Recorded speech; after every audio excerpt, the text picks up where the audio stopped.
Assalamualaikum warahmatullahi wabarakatuh. Kembali lagi bersama saya di sini MDS dalam Traxel Update. Kali ini saya tidak sendiri, sebagaimana biasa. Saya ditemani oleh yang biasa digelari si rambut putih, di mana beliau tetap aktif di media sosial dan beliau pemerhati kebijakan-kebijakan pemerintah yang ada saat sekarang ini. Saya perkenalkan langsung, saya sapa beliau. Assalamualaikum warahmatullahi wabarakatuh. Waalaikumsalam warahmatullahi wabarakatuh. Bagaimana kabarnya? Ya, sehat-sehat selalu. Ya, aktivitas belakangan ini agak padat ya. Ya, lumayan dah. Jadi pemirsa, kali ini, netizen kali ini, kita akan membahas rangkuman RKUHP, di mana rangkuman RKUHP ini menghasilkan banyak revisi aturan yang belakangan ini mengundang kontroversi. Dan tidak salah kalau kita hadirkan lagi ke depan dan ke khalayak ramai untuk kemudian kita bahas bersama sebagai sebuah pertimbangan yang bijak. Mungkin seperti itu ya. Jadi hal yang membuat menarik di revisi rancangan undang-undang KUHP ini seperti apa menurut Kak Daku ini? Ya, baik. Yang saya cermati dari apa yang viral di baik itu di medsos maupun terkhusus di YouTube ya. Itu terutama dari Bapak Wamenkumham, Pak Prof Edi, men-stressing persoalan yang terkait dengan kejahatan kesusilaan ya, atau pidana kesusilaan. Ya. Terutama yang terkait dengan masyarakat, katakanlah masyarakat Bani dengan masyarakat Minangkabau. Yang menurut beliau pada daerah tertentu ya katakanlah tadi Bani menginginkan bahwa pasal-pasal yang mengatur itu, pasal pidana yang mengatur tentang katakanlah orang yang hidup tanpa ikatan perkawinan ya, itu dihapus. Sementara di daerah tertentu lain katakanlah Minangkabau, di daerah Minang ya, itu minta sanksinya diperberat. Jadi ada kontradiksi sehingga beliau mengatakan yang mana yang harus kita pilih dari dua ini. Menurut saya ini mungkin yang beliau juga mungkin tidak cermati. Kenapa kita harus memilih? Kenapa tidak dipulangkan kepada masing-masing daerah itu kearifan lokal ya? Artinya kalau memang Bali seperti itu ya kita ikuti saja seperti itu, yang tentunya di Bali kan berorientasi kepada kepariwisataan ya, yang merupakan juga mata pencaharian atau investasi negara kita di bidang pariwisata. Sementara di Minang kita tahu bagaimana di sana yang katakanlah keislamannya di sana kan kita tahu seperti apa ya, minta supaya yang terkait kesusilaan itu kalau memang harus diatur itu pidananya lebih berat. Nah, ini yang saya lihat kita aturan-aturan yang sifatnya kearifan lokal itu dibuat homogen. Saya sarankan dalam pemikiran saya, kenapa tidak bisa kita lakukan aturan-aturan yang sifatnya heterogen? Artinya yang sifatnya kekhasan atau sifatnya norma-norma yang tidak tertulis tetapi hidup dalam masyarakat setempat, itu mungkin dibuatkan legitimasi dalam bentuk perdaya misalnya. Jadi bisa dibuatkan turunan, tapi tidak harus diatur yang sifatnya undang-undang yang sifatnya digeneralisir, bersifat umum untuk seluruh Indonesia ya. Jadi saya lihat memang kita kelemahan dari segi regulasi, ada aturan-aturan yang sifatnya khusus tapi dibuat secara umum. Nah, kemudian yang kedua, beliau juga mengatakan dengan hadirnya KUHP yang baru itu diingatkan untuk tidak melakukan penggerebekan karena yang tadi itu sifatnya delik aduan. Sehingga penggerebekan itu tidak dibolehkan lagi, apalagi yang sudah diatur katakanlah dalam bentuk peraturan daerah. Kalau menurut saya mungkin beliau itu maksudkan sebagai penuntutan. Nah itu juga tidak boleh, memang harus dia basicnya dari delik aduan. Kalau memang ada unsur yang bisa mengadu itu pun kan dari pihak keluarga, katakanlah orang tua atau anak yang bersangkutan. Jadi kalau tidak ada mengadu tidak bisa diproses hukum dong? Ya itu memang normatifnya ya. Itu tidak bermasalah di situ. Yang jadi persoalan kalau dalam suatu masyarakat ada yang terjadi, katakanlah di tempat kos atau di hunian-hunian tertentu, yang orang hidup bersama tanpa ikatan perkawinan, tinggal bersama tanpa ikatan perkawinan, kita tahu di seluruh masyarakat kita umumnya kan itu dianggap tabu. Misalnya ketua adat atau kepala kampung yang ada di situ mengatakan ini harus diambil tindakan. Kenapa tidak? Yang tidak boleh kan dilakukan penuntutan, kan seperti itu. Artinya ini tidak boleh dibawa ke pidana, tapi bisa dibawa ke norma setempat. Berarti terjadi kebijakan kearifan lokal. Iya, misalnya kepala kampung menyatakan, ini kan bikin sial kampung ini kalau begini. Toh, ini bisa saja dia katakan, usir dia keluar. Siapa yang bisa melarangnya itu? Daripada ada tindakan main hakim sendiri, lebih bagus itu diatur dalam bentuk perda. Tapi tidak boleh dilakukan penuntutan, mungkin dalam bentuk pembinaan. Nah, menurut saya, pernyataan beliau mengatakan tidak boleh mengadakan penggerebekan. Nah, ini juga yang saya tidak mengatakan itu keliru, tapi mungkin beliau tidak tahu persis bagaimana yang ada di itu tadi, kearifan lokal masing-masing wilayah. Nah, saya sarankan mungkin sebaiknya sebelum dilanjutkan mungkin sebaiknya dilakukan dululah bahasa sederhananya survei ke beberapa daerah-daerah yang tetap mempertahankan kearifan lokal atau tetap mempertahankan hukum adat yang dimana diangkat dan dijunjung tinggi sebagai sebuah nilai dan aturan yang kuat terhadap kondisi daerah tersebut. Nah, inilah yang saya lihat luput dari katakanlah juga dari sebagian akademisi mungkin kan saya pikir ini KUHP juga kan ada pelibatan dari akademisi. Kan pasti ada kajian-kajian yang dibuat oleh guru-guru kita yang berada di perguruan tinggi ini. Nah, kenapa tidak terpikirkan untuk hal-hal yang sifatnya tidak bisa dipaksakan untuk berlaku secara nasional, berlakukan secara kedaerahan saja. Contohnya juga kan di Aceh kan berlaku juga aturan yang sifatnya spesifik. Di sana kan daerah istimewa. Di sana kan 100% berlaku apa yang kearifan lokalnya mereka. Seperti hukum raja. Jika dikatakan daerah istimewa.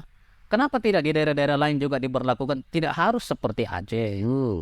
Katakanlah kita persentase, mungkin daerah lain mungkin cuma 25%. Paling mengatur masalah kesusilaan. Itu kan. Sehingga tidak ada resistensi atau ada kontradiksi-kontradiksi terkait dengan bagaimana tatanan norma Karena kita tahu sebagian besar masyarakat kita itu hal-hal yang sifatnya kesusilaan itu sangat-sangat tabu. Sering dikaitkan dengan kalau kita sini mungkin bisa dibilang pacilakalakai kampung bikin celaka kampung lah. Pacilakalakai kampung itu kan, dan itulah hebatnya zaman Belanda dulu dengan segala kekurangannya tentunya Tapi dalam hal penegakan hukum, konon cerita yang saya dapatkan itu, ketika ada satu penjahat dibawa ke pemerintahan pada saat itu, disuruh pilih mau hukuman pemerintah, hukuman adat atau hukuman agama. Misalnya dipilih hukuman adat, sehingga pemerintah saat itu kok keluar dari kampung kalau hukuman adat. Nah, itu sanksinya. Jadi disuruh pilih. Jadi ada pilihan hukuman. Ada opsi opsi Dari filosofi pemikiran ini, apa salahnya kita adopsi dalam bentuk mungkin sekarang hal-hal yang sifatnya tidak bisa diberlakukan secara nasional mungkin diserahkan kepada daerah. Dan juga kan tidak terlalu banyak pasal, mungkin pasal-pasal kesusilaan dan terkait adat istiadat itu yang perlu kita serahkan saja kepada daerah untuk mengatur, sehingga tidak ada semacam tarik-menarik yang sekarang ini menjadi kontroversi di media platform seperti itu. Jadi bisa dikatakan bahwa aturan itu dibuat menurut jadi saya mencoba masuk ke dalam gaya berpikir kakandaku mungkin seperti ini maksudnya, mencoba membuat sebuah regulasi yang dimana regulasi ini mempunyai beberapa opsi dimana opsi-opsi ini, tapi kan begini, sebelum kita masuk ke situ kan begini, bukankah dalam filosofi sebuah aturan itu aturan dibuat untuk ditaati dan memaksa untuk ditaati. Walaupun kita dalam kondisi masyarakat heterogen. Kan begini, salah satu daripada filosofi aturan itu kan ada tatanan masyarakat yang kita inginkan. Iya. Nah, terkait dengan apa yang kita bahas di awal tadi, tatanan yang diinginkan adalah tatanan masyarakat yang menjunjung tinggi nilai-nilai kesusilaan. Iya. Nah, tadi kan sudah digambarkan, satu daerah menyatakan itu, dan memang kondisi daerah itu permisif, artinya hal-hal yang mungkin daerah lain dianggap tabu, di sana mungkin tidak terlalu tabu. Sementara ada satu daerah juga menyatakan bahwa ini sifat tabunya ini ekstrim, sehingga perlu diberikan sanksi. Artinya dengan sanksi ini dimungkinkan bahwa bisa tereliminasi atau pencegahan daripada perbuatannya itu toh. Nah, ini saya sarankan bukan pilihan yang mana harus diikuti, apakah daerah A yang diikuti atau daerah B, tidak usah. Kita ikuti kedua-duanya. Nah, untuk itu mengakomodasi itu serahkan kepada dua daerah itu, atau secara nasional. Seperti yang Adinda katakan tadi, perlu diinventarisir atau kajian kembali terhadap daerah-daerah mana saja yang mungkin memerlukan pengaturan tersendiri. Karena walaupun tidak diatur, ada kan norma-norma yang tidak tertulis, pasti ada tindakan. Pasti ada tindakan yang sifatnya ketika tindakan itu dilakukan dalam tanda petik ini kan mengangkangi aturan juga. Mengangkangi aturan. Nah, itulah sebabnya kenapa aturan-aturan KUHP ini pada saat proses pembuatannya itu kenapa cukup lama. Karena memang seperti itu. Yang paling menjadi penyebab itu adalah keberagaman kita. Sehingga kalau kita beragam atau dalam artian heterogen, kenapa harus dibuat homogen? Kan logikanya seperti itu. Kita di hampir semua aturan kita selalu mau dibuat homogen. Sama kan juga persoalan pembagian hasil daerah. Ini saya sedikit keluar ya. Jangan sampai kita cuma katakan bahwa di aturan ini yang terjadi problem yang sifatnya homogen, yang harusnya heterogen. Pembagian hasil daerah juga katakan wilayah-wilayah tambak, ini juga harus dipikirkan. Misalnya pada satu kabupaten ada tambang di situ, harusnya hasilnya 50% ke dia. Katakanlah 30% itu hasilnya ke provinsi, 20% ke nasional. Nanti nasional ini membagi ke daerah-daerah minus. Tidak bisa dong langsung saja dibuat bahwa daerah surplus mensuplai daerah minus. Harus juga dilihat potensialannya. Nah, ini terutama yang sumber daya mineral ya. Terpusat tapi dengan catatan ya. Iya, itulah ada hal-hal tertentu yang sifatnya harus diatur kepada daerah itu.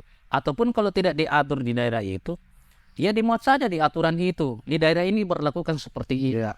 Saya angkat contoh ya, daerah Morowali ya. Saya sebut saja daerah Morowali. Kenapa? Karena akhir-akhir ini yang menjadi viral ya. Di mana ada kesenjangan terjadi ya antara tenaga kerja asing dan tenaga kerja lokal. Di mana tenaga kerja asing dalam hal ini hadir datang memenuhi kondisi pekerjaan yang menurut para investor itu sebagai sebuah keperluan yang sangat penting.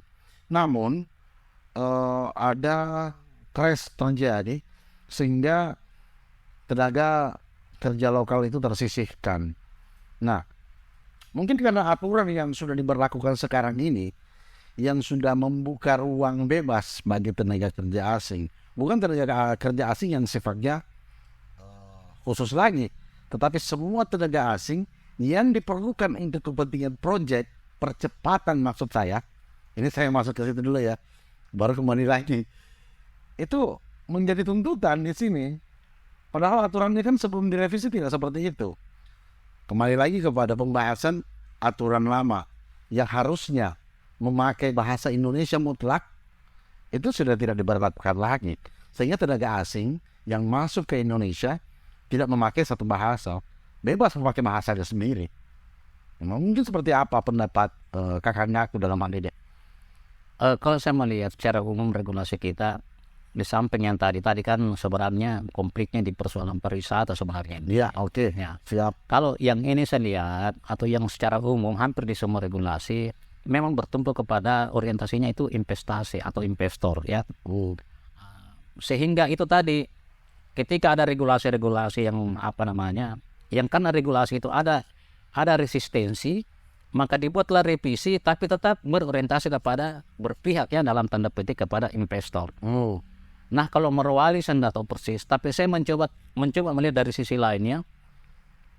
Seharusnya di sana itu ada langkah-langkah deteksi dini ya. Karena tidak ada suatu peristiwa Jadi ada satu teori, peristiwa itu tidak spontan terjadi. Pasti ada tanda-tanda atau gejala-gejala yang mendahului. Nah, itulah yang dikatakan deteksi dini. Harusnya ada deteksi dini. Apa sih di sana kan seolah-olah kan terlihat seperti rumput kering ya. Nah, ini kan sudah sehingga ada trigger atau ada pemicu. Nah, itu kan mudah terbakar. Kalau saya lihat juga secara apa ya, saya baca juga di media online, itu kan proporsi tenaga kerja kita dengan kan cukup jauh. Kita lebih banyak ya. Kita lebih banyak. Kalau cerita porsi ya. Iya. Hanya saja memang kalau dari aspek regulasi yang saya tahu itu kalau tenaga kerja asing itu yang mempunyai keahlian-keahlian yang sifatnya keahlian itu yang tidak dimiliki. Kalau itu saya sepakat. Kalau yang sifatnya padat karya, saya pikir memang terlalu ironi ya. Kenapa sih kalau yang padat karya tidak diserahkan saja kepada penduduk setempat? Iya. Kalau jumlahnya juga sampai ratusan, saya pikir kalau di sana mungkin tidak sampai lah. Mungkin paling banyak yang sifatnya mungkin supervisor lah atau apa yang selevel middle management sampai ke atas ya. Yang sifatnya pekerja kasar. Tapi saya berpikir positif saja bahwa mungkin sebelum atau pada saat pembuatan MOU itu memang ada kesepakatan ketika akan dilakukan investasi antara pihak investor dalam hal ini pihak negara asing dengan kita, mungkin sepakat bahwa ketika saya kirim maintenance-nya itu atau pabrikan apa semua harus ikut dengan pekerja yang ini pekerjaannya juga melebihi dari yang seharusnya ini ya. Termasuk pekerja kasarnya ini. Nah, inilah mungkin perlu dievaluasi saya pikir ya. Artinya ya evaluasi. Artinya apa yang sudah terjadi ini kita perlu melihat secara arif menjadi bahan evaluasi bagi pemerintah untuk saudara-saudara kita juga yang bergerak di sana mungkin perlu istilahnya bermain cantik ya. Artinya lakukanlah komunikasi. Kita berdebat di forum, tidak usah ada kekerasan di lapangan. Iya. Saya pikir seperti itu. Mungkin itu jalan alternatif ya, jalan terbaik untuk menghilangkan stres terjadi di bawah sana ya. Iya, ada pekerjaan. Saya termasuk orang yang ketika ada terjadi sesuatu, kita jangan memperlebar persoalan itu. Tapi kita cari akar persoalannya. Kalaupun ada yang terlibat di situ, ya harus berjiwa besar membuka diri bahwa ini mungkin apakah karena dia kalau memang pejabat atau dia lalai, itu harus karena katakanlah pemerintah setempat di sana. Itu yang saya katakan tadi, deteksi dini. Di sana kan ada yang namanya kalau Muspida Forkopinda mungkin ya. Ya, betul. Pasti kan ada dilakukan pemantauan sehingga tidak terjadi kejadian yang baru terjadi saja. Tapi lagi-lagi ya ini bahan evaluasi sehingga kita karena di sana juga banyak teman-teman saudara-saudara kita yang bekerja ribuan ya, puluhan ribu saya lihat itu ada di atas 10 ribuan. Nah, ini yang perlu kita menjadi bahan pertimbangan sehingga terulang. Dan juga daerah-daerah lain. Kemudian yang Adinda katakan tadi di persoalan regulasi, jangan regulasi itu yang cenderung kepada ada keberpihakannya. Karena kita lihat kenapa sih tidak mengindikasikan ada keberpihakan? Karena kadang aturan itu tidak lama berlaku diganti lagi. Nah, ini kan berarti tidak ada kecermatan. Kita jangan berpikir bahwa regulasi dibuat kalau tidak setuju atau tidak sependapat silakan judicial review. Tapi seperti itu. Ada karpet merah ya. Ya, tidak boleh lah. Jadi saya sependapat dari siapa ya yang kadang juga yang viral di YouTube itu. Jangan kita membuat kendaraan nanti tabrakan nanti diperbaiki. Harus kita pastikan bahwa kendaraan itu aman. Iya, benar sekali. Ya, itu. Iya, jadi jangan membuat jangan mengganti sesuatu ketika sudah terjadi insiden. Tapi sebelum terjadi insiden, pikirkan dulu apa yang akan kita lakukan setelah insiden tersebut. Mungkin seperti itu ya. Iya, karena saya kan background saya kan orang pemerintahan atau administrasi negara yang lebih fokus kepada bagaimana membuat sebuah kebijakan. Dalam kebijakan itu kan ada estimasi bahwa kebijakan ini nanti pada penerapannya bisa diterima atau tidak. Dimungkinkan tidak masyarakat ini melaksanakan kebijakan. Kan sudah ada estimasi seperti itu. Jadi pengambil kebijakan dalam hal ini mungkin terutama pemerintah pusat lah. Ini juga saya heran kalau pertambangan ya. Saya pikir kalau pertambangan kan itu kewenangan yang ini pakai daerah. Tapi ternyata masih koordinasinya masih ada pusat ya. Bahkan izin juga pusat. Iya, izin juga pusat. koordinasi pusat, izin pusat, tetapi harus diingat bahwa ketika izin ini sudah ter-ACC-kan di pusat, maka pemilik hak wewenang mutlak itu daerah. Seperti itu. Ini juga menjadi sebuah ironi atau katakanlah paradoks juga, karena yang saya tahu itu kan kewenangan terkait politik, apalagi namanya pengadilan, moneter ya, keuangan, masalah agama. Itu kan ada 5 kewenangan yang memang tidak dilimpah. Kalau pertambangan itu, perdagangan juga, itu kewenangan yang dilimpah. Dengan catatan, Kewenangan yang dilimpah. daerah itu juga harus siap SDM-nya. Iya siap, betul. Hanya saja itu tadi, kalau pertambangan kan di situ kan ada, memang agak kompleks ya. Ada sistem bagi hasilnya, ada juga aspek lingkungan hidupnya. Ya, Kemudian dia bersifat teknis sekali, sehingga juga menjadi pertanyaan, apakah daerah juga siap SDM-nya dalam mengelola tata pemerintahan terkait pertambangan. Nah, kalau juga tidak siap, mestinya juga pemerintah pusat, lebih bagus ahlinya pemerintah pusat ditugaskan ke, katakanlah di kantor gubernur.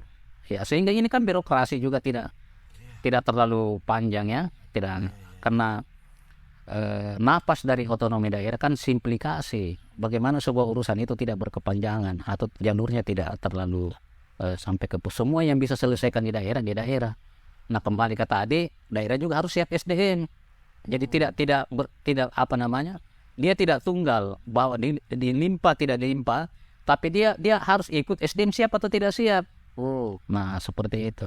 Iya, menarik sekali tentang bagaimana kondisi Morowali saat sekarang ini, itu menarik sekali ya.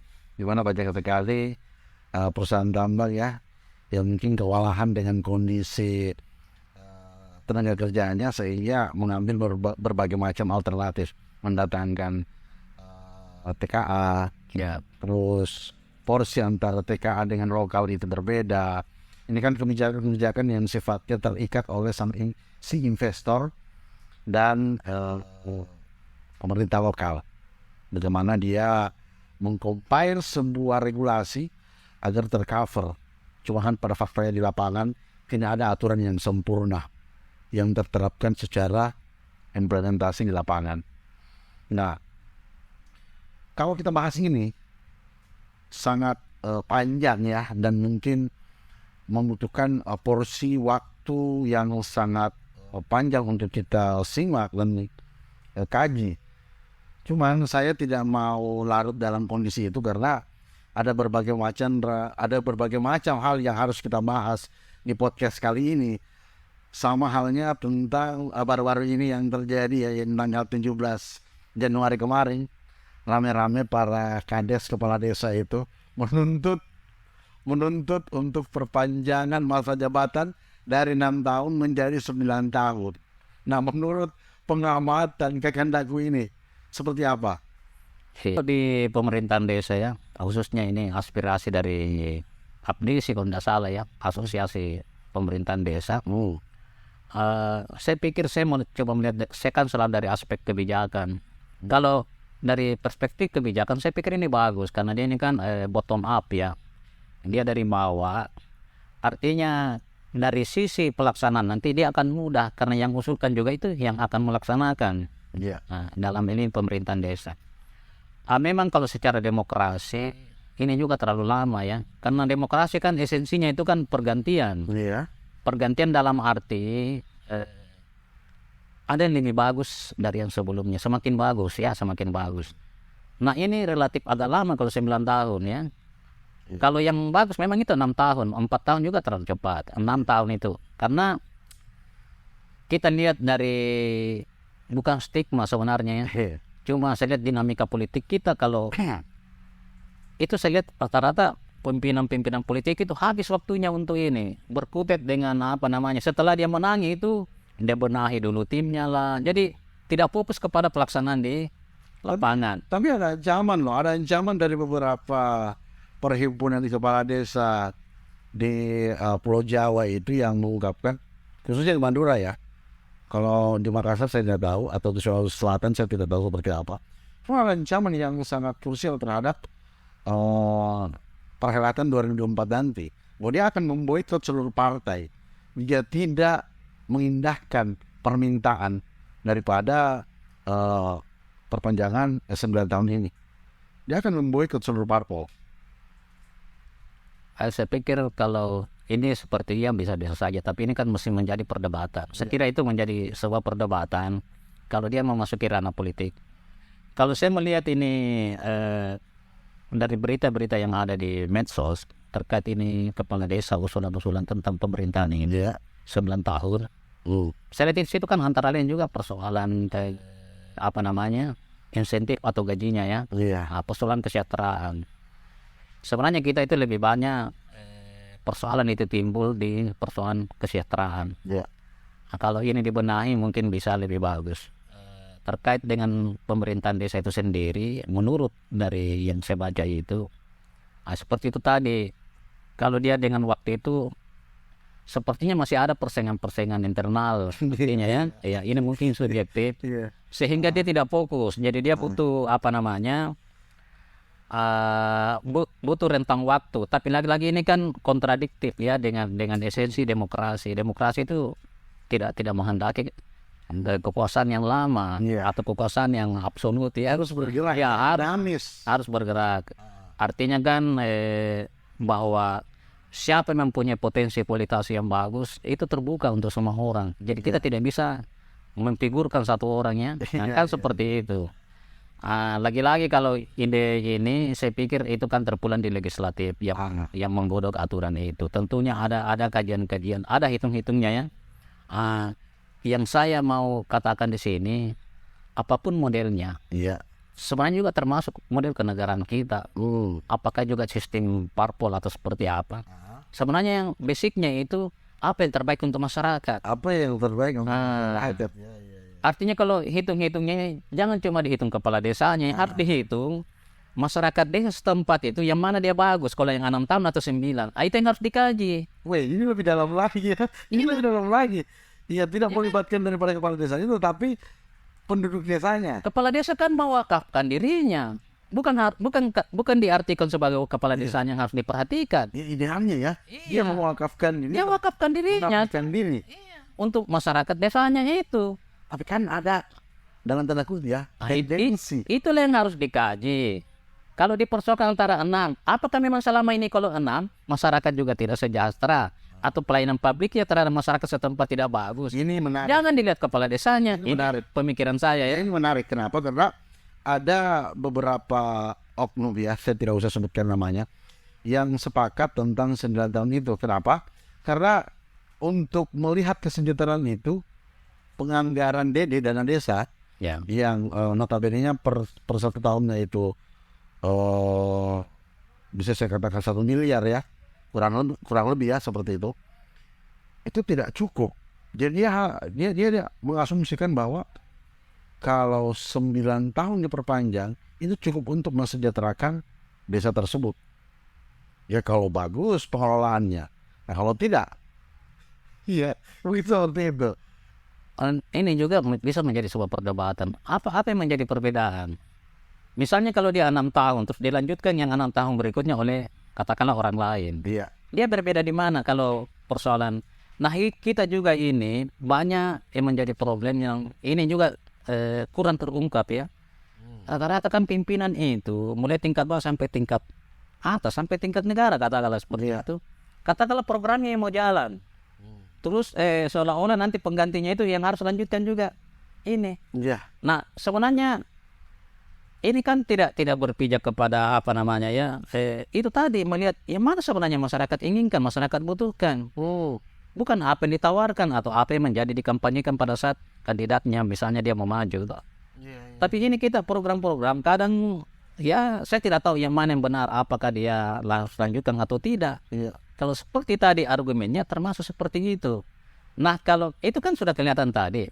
Sebenarnya basicnya di persoalan anggaran, penggunaan anggaran itu mungkin dianggap minim. Bukan di persoalan masa itunya. Masa kedinasannya. Artinya persoalan masa kedinasannya dia panjang dengan asumsi bahwa kesejahteraan itu bisa lebih bagus. Itu kan menurut dia. Ini mungkin perlu dari pihak-pihak akademisi atau kementerian sektoral, dalam hal ini Kementerian Dalam Negeri mungkin perlu yang Adinda katakan tadi, pemerintahan desa ya, mungkin dia Kementerian Pemerintahan Desa ada ya, yang itu juga mungkin yang perlu turun mengkaji secara ilmiah ya bersama akademisi untuk melihat apakah memang bisa 9 atau tetap bertahan di 6. Kalau dia 9 apa argumennya? Hanya saja kalau dia 9 ini kan mengangkangi demokrasi. Ya. Iya, bahasanya Iya, mengangkangi karena tidak ada penyegaran. Tidak ada penyegaran ya. Nah, itu yang menurut saya, kalau saya tetap berpijak kepada apa yang terbaik untuk masyarakat. Masyarakat itu baiknya apakah dia tetap di 6 atau dia akan lebih bagus kalau dia 9. Ini yang harus dijawab. Ya. Harus dijawab secara ilmiah ya, secara penelitian katakan seperti itu. Mungkin perlu dikaji lebih dalam lagi ya, perlu ditelisik lebih dalam lagi kondisinya. Kenapa? Karena kalau saya melihat feedback daripada jawaban yang diberikan, itu tendensinya berbeda ya, tentang anggaran dan kesejahteraan. Apakah berkaitan antara anggaran dan kesejahteraan? Belum tentu. Tergantung kebijakan yang ditawarkan oleh kepala desa tersebut. Tapi seru sekali ya animo masyarakat pada saat itu, khususnya kepala desa pada saat salah satu fraksi daripada PKB keluar untuk memberikan orasinya dan mengatakan bahwa kami sepakat dan setuju tentang apa yang telah diajukan oleh kepala desa, seluruh kepala desa yang menginginkan perpanjangan masa jabatan. Dan pada saat itu saya lihat dari berbagai media sosial banyak kepala desa atau aparat desa pada sujud syukur menyimak orasi daripada salah satu anggota DPR dari fraksi PKB tersebut. Ya, apapun itu ke depannya tetap menjadi harapan bahwa satu orientasi tujuan utama bagaimana masyarakat itu bisa tersejahterakan oleh kepemimpinan kepala desa tersebut.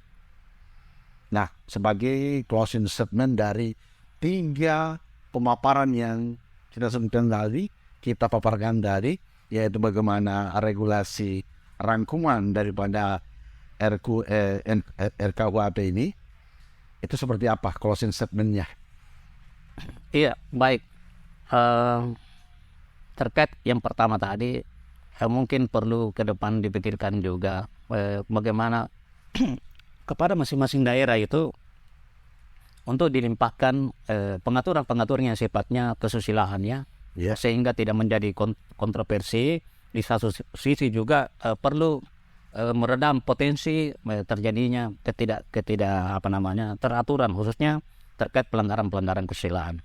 Nah, itu yang pertama. Yang kedua, terkait morwali, jadi kepada saudara-saudara kita mungkin perlu melakukan komunikasi secara terkoordinir ya, mungkin melalui perwakilan, masuklah di meja perundingan apa sebenarnya menjadi problem. Kita tidak tahu persis apa yang ada di sana, tapi poin yang ingin saya sampaikan adalah komunikasi itu adalah hal yang terbaik. Dalam komunikasi mungkin nanti ada kompromi-kompromi, tentunya juga difasilitasi oleh pemerintah setempat. Nah, kemudian yang terakhir terkait dengan apa tadi itu? Kepala desa, saya menggarisbawahi yang harus dilihat itu, atau kita harus bertumpu kepada kepentingan atau kebutuhan masyarakat, atau katakanlah kesejahteraan masyarakat. Jadi yang harus disurvei masyarakat itu sendiri sebenarnya, kusenirnya masyarakat. Dalam hal ini tokoh-tokoh sentral, tokoh-tokoh kunci di masyarakat di setempat, mungkin bisa sampling atau di random. Lakukanlah kajian-kajian setelah dilakukan survei. Yang mana sebenarnya yang baik untuk masyarakat itu, apakah di 6 tahun atau di 9? Bukan yang mana yang baik untuk kepala desa. Ini mohon maaf ya, ini cuma pendapat saya. Luar biasa. Silahkan nanti netizen komentar juga apa masukannya untuk ini. Iya, luar biasa. Jadi kepada para netizen ya, syukur alhamdulillah pada kesempatan kali ini kita telah membahas 3 pembahasan dalam satu kesempatan. Dan di mana 3 kesempatan ini dalam 3 pembahasan ini dalam satu kesempatan kita rangkum menjadi satu. Ini spesial edisi. Jadi kepada para netizen yang ingin menanggapi, yang ingin berkomentar, seperti biasa di ruang komentar kami siapkan apapun komentar Anda, kami hargai dengan sepenuh hati.